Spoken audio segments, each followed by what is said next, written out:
Ito, i-share ko nga ito para ano, makatipid din kayo kasi napakahusay nitong ano na to, stove.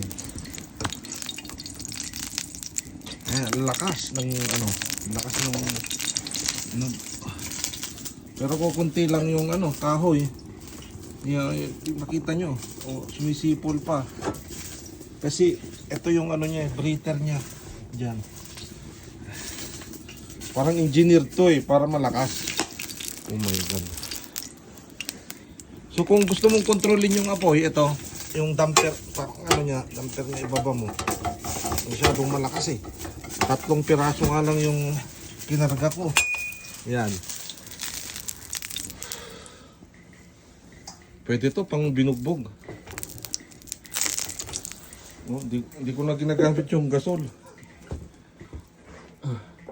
Kakatipid ka talaga rito kasi mahusay talaga. Ayun, ganito lang.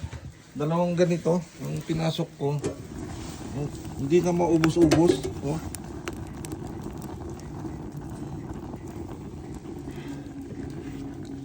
Hindi na ako magbabayad ng gasol. So,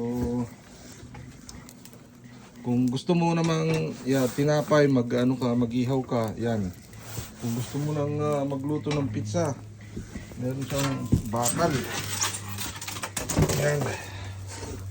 Sarili para dito. Para ganyan mo.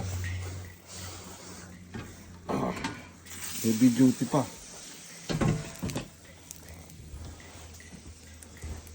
Susunog yung itlog na lulutuin ko. Ayan, humina yung apoy pero malakas pa rin.